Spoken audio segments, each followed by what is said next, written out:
I, 28M, have been married to my wife Samantha, 27F, for 5 years now.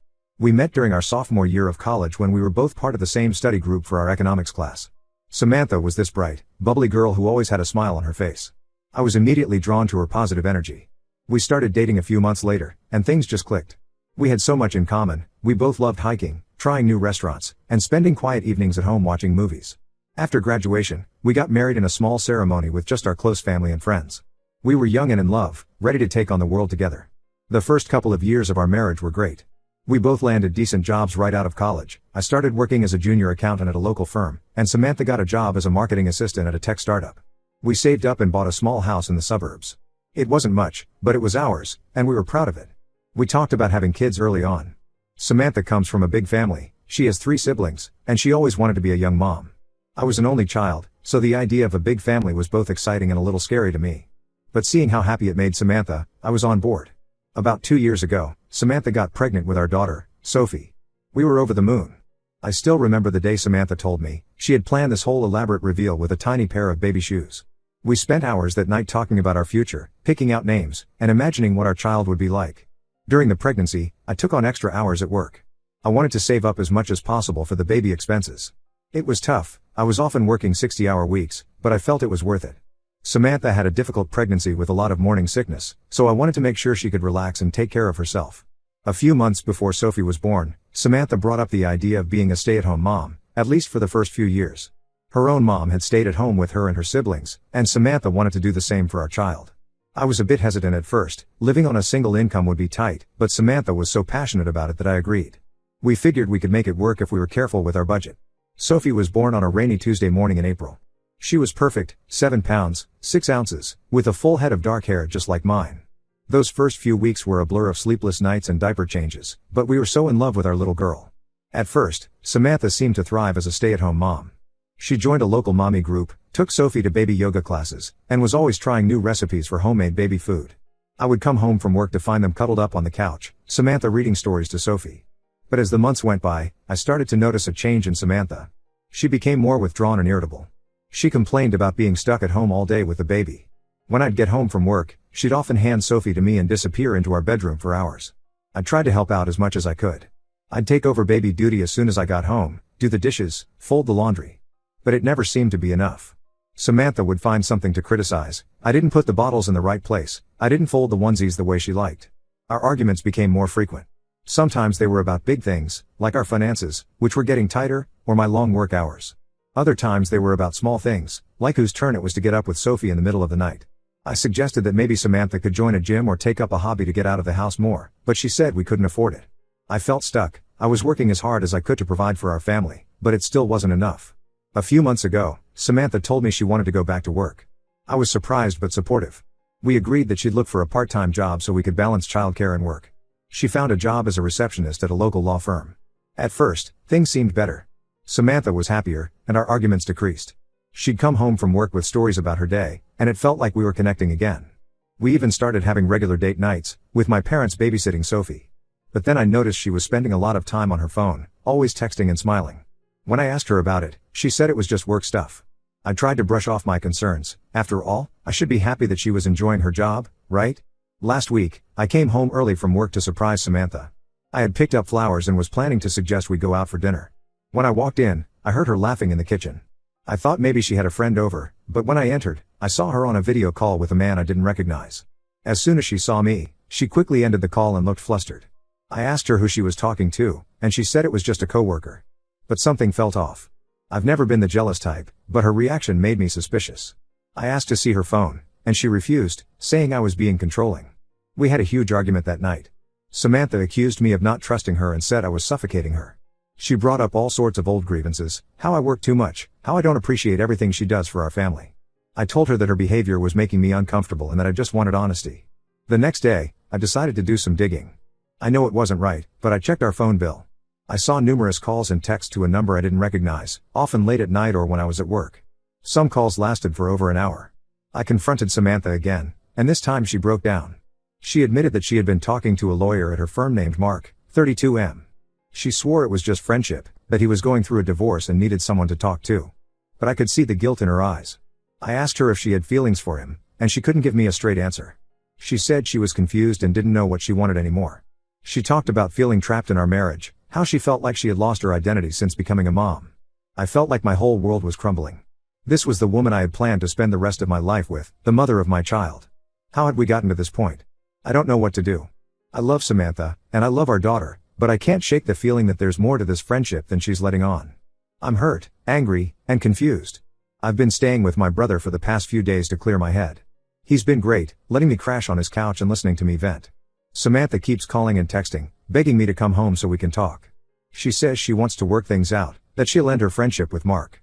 I grew up in a happy, two-parent household, and I always wanted the same for my kids. The thought of Sophie growing up in a broken home breaks my heart. I don't know if I can ever trust Samantha again. Even if nothing physical happened with Mark, she still lied to me and developed an emotional connection with another man. How can I be sure it won't happen again? I'm also worried about the practical aspects of separation. We can barely afford our lifestyle on 2 incomes. How would we manage if we split up? And what about custody of Sophie? I never thought I'd be in this position. When we got married, I was so sure we'd be together forever. Now, I'm not sure of anything anymore. Am I overreacting? Should I give her another chance? Or should I start preparing for the worst? I'm completely lost and could use some advice. Update 1. It's been a roller coaster few weeks since my last post. Thank you all for your advice and support. I've got quite an update for you. After staying at my brother's for a week, I decided to go home and talk to Samantha. My brother thought I was being too forgiving, but I felt I owed it to our marriage and to Sophie to at least try to work things out. When I got home, Samantha was a mess. It was clear she hadn't been sleeping much, and the house was in disarray. Sophie was at my parents' house. Samantha had asked them to take her for a few days while she sorted some things out. We had a long, emotional conversation that lasted well into the night. Samantha swore that nothing physical had happened between her and Mark, but she admitted that they had been flirting and that she had developed feelings for him. She told me about how lonely and overwhelmed she had felt after Sophie was born. She said she felt like she had lost her identity, that she was just Sophie's mom or my wife and not Samantha anymore. The attention from Mark made her feel desired and interesting again. I was hurt but tried to understand. I realized that I had been so focused on providing for our family financially that I had neglected the emotional side of our relationship. We both cried and agreed that we needed to do better. We decided to try couples counseling and work on our communication. Samantha agreed to quit her job at the law firm. She said she couldn't trust herself to be around Mark. I promised to cut back on my work hours so I could be home more. For about a week, things were tense but improving.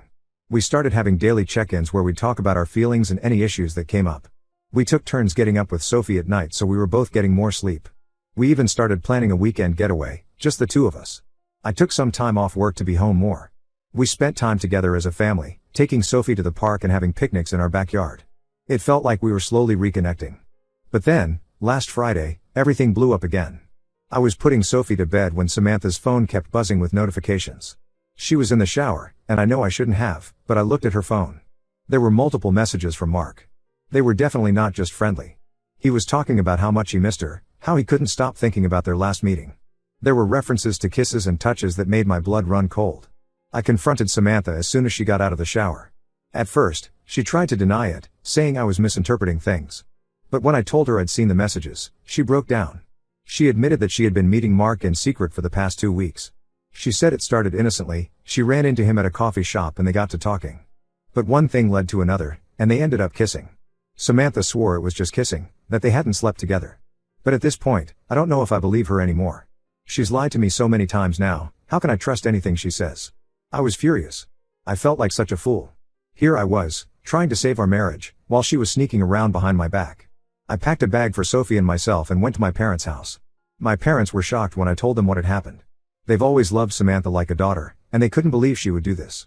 My mom suggested that maybe Samantha was going through some kind of depression or midlife crisis. My dad was less sympathetic. He said Samantha had made her choices and now she had to live with the consequences. Samantha has been calling and texting nonstop since I left.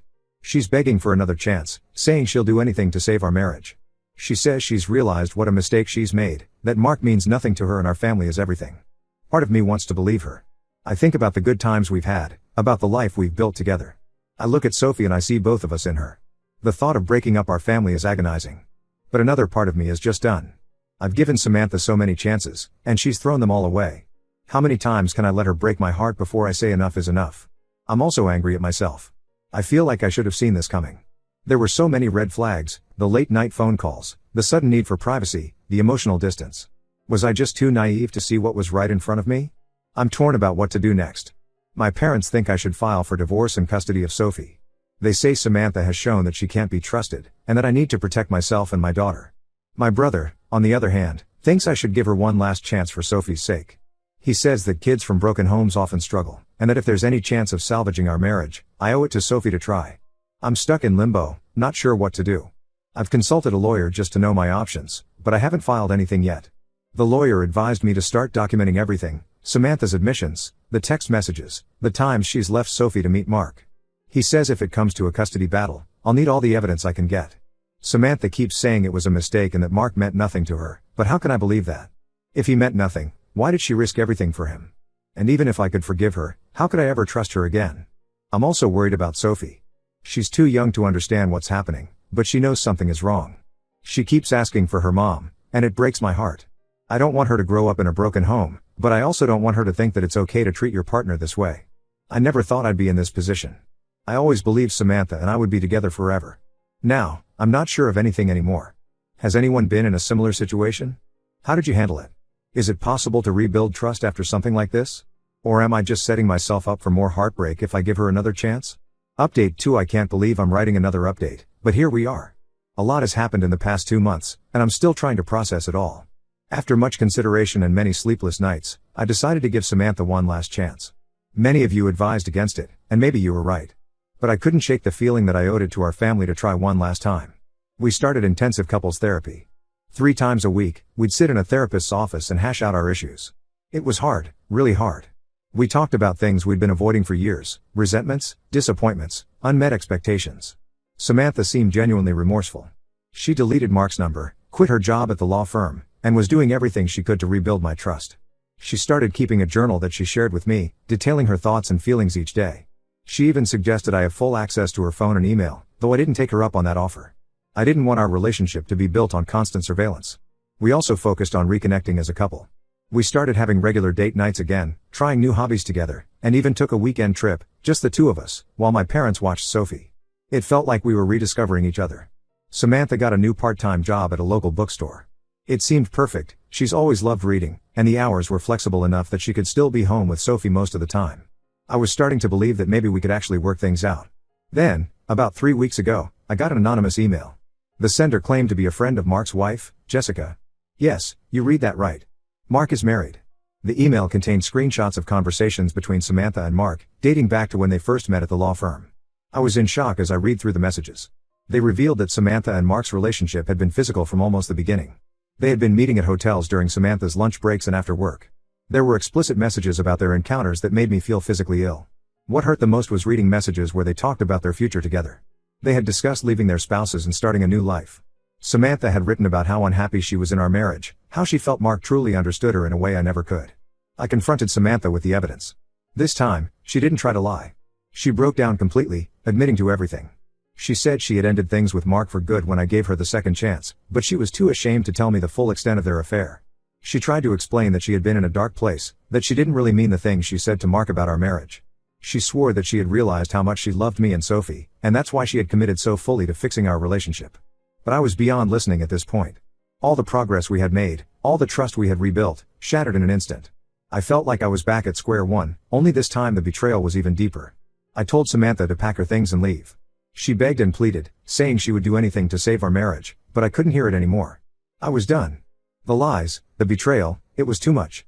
I felt like I had been living in a fantasy world for the past few weeks, believing we could actually fix things. I've filed for divorce and full custody of Sophie. Samantha is staying with her sister for now.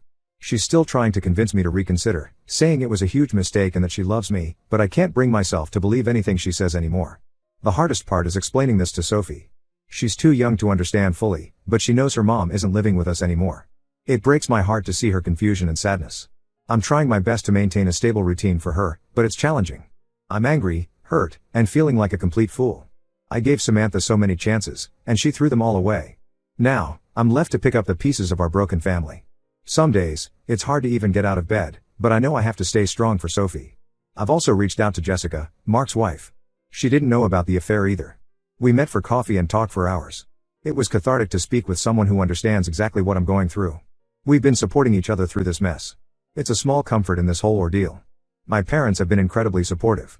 They've been helping with Sophie and have offered to let us move in with them for a while if needed. My dad, who was skeptical about giving Samantha another chance, hasn't said "I told you so," which I appreciate. Work has been understanding, thankfully.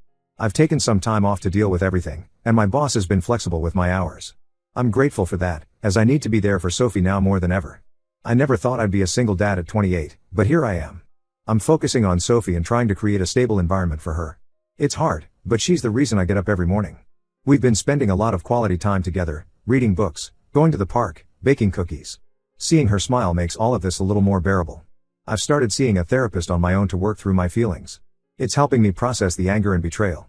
I know I need to be in a good place mentally for Sophie's sake. I guess this is the end of my marriage. It's not the ending I ever wanted or expected, but I know it's for the best. I can't stay with someone I can't trust, no matter how much history we have. It's going to be a long road, but I'm committed to creating a happy, healthy life for Sophie and myself. Thank you all for your support throughout this ordeal. Your advice and kind words have been a lifeline. I'm not sure what the future holds, but I know I'll get through this, for Sophie's sake and my own. Update 3. It's been half a year since my last update, and I thought I'd share where things stand now. The divorce is finalized. It was a messy and emotional process, but it's done. I got primary custody of Sophie, with Samantha having visitation every other weekend. It's not ideal, but it's what's best for Sophie right now. Samantha fought hard for joint custody, but given her history of instability and the affair, the judge ruled in my favor. Samantha moved out of town shortly after the divorce was finalized. She said she needed a fresh start. She's about an hour away now, which makes visitations a bit complicated, but we're making it work. She's still in Sophie's life, but I can tell it's hard for her to face me after everything that happened. As for me, I'm slowly putting my life back together. The first few months were rough. I was angry all the time, and it was affecting my relationship with Sophie. I'd find myself snapping at her over small things, then feeling guilty about it. I realized I needed help, so I started seeing a therapist regularly. It's been really helpful in processing my emotions and learning how to co-parent with Samantha despite everything. Sophie is doing better now. She still misses having both parents at home, but she's adjusting to the new normal. We have a good routine going, and I'm doing my best to give her a stable, loving environment. She's started preschool, which she loves. It's been good for her to have that social interaction with other kids. Work has been a saving grace. I threw myself into it, and it's paid off. I got a promotion last month, which has helped ease some of the financial strain of being a single parent. My boss has been understanding about my situation and allows me to have a flexible schedule so I can be there for Sophie. I've started dating again, very casually. It's weird being back in the dating world after being married for so long, but it's nice to feel that spark of connection again. I've been on a few coffee dates, nothing serious. It's mostly just nice to have adult conversations that don't revolve around work or parenting. I'm taking things slow, though. Sophie comes first, and I'm not ready for anything serious yet. Jessica, Mark's ex-wife, and I have become good friends. We've been a support system for each other throughout this whole ordeal. We meet up for coffee every couple of weeks to chat and check in on each other. There's nothing romantic there, just a deep understanding and respect. It's nice to have someone who truly gets what I've been through. As for Samantha and Mark, last I heard, they're not together. Samantha tried to reconcile with me one last time about 2 months ago, saying she had made the biggest mistake of her life. But I stood firm. Too much had happened, and I couldn't go back. She seemed to finally accept it and has been more cooperative with the co-parenting arrangement since then. I won't lie, there are still days when I miss the life we had, the family we were supposed to be. Sometimes I look at old photos and wonder how we got here. But then I remember all the lies and betrayal, and I know I made the right decision. Looking back, I can see now that our marriage had problems long before Mark came into the picture. We both made mistakes. I worked too much and didn't prioritize our relationship. Samantha struggled with the transition to motherhood and didn't communicate her needs effectively. But Samantha's choices destroyed any chance of reconciliation. I'm focusing on being the best dad I can be to Sophie. She's my world, and seeing her smile makes all the pain worth it. We have our little traditions now, Saturday morning pancakes, Sunday afternoon trips to the park. I'm also learning to be happy on my own, to rediscover who I am outside of being a husband. It's not the life I planned, but I'm making the best of it. To anyone going through something similar, hang in there. It does get better. It's a slow process, but you'll find happiness again.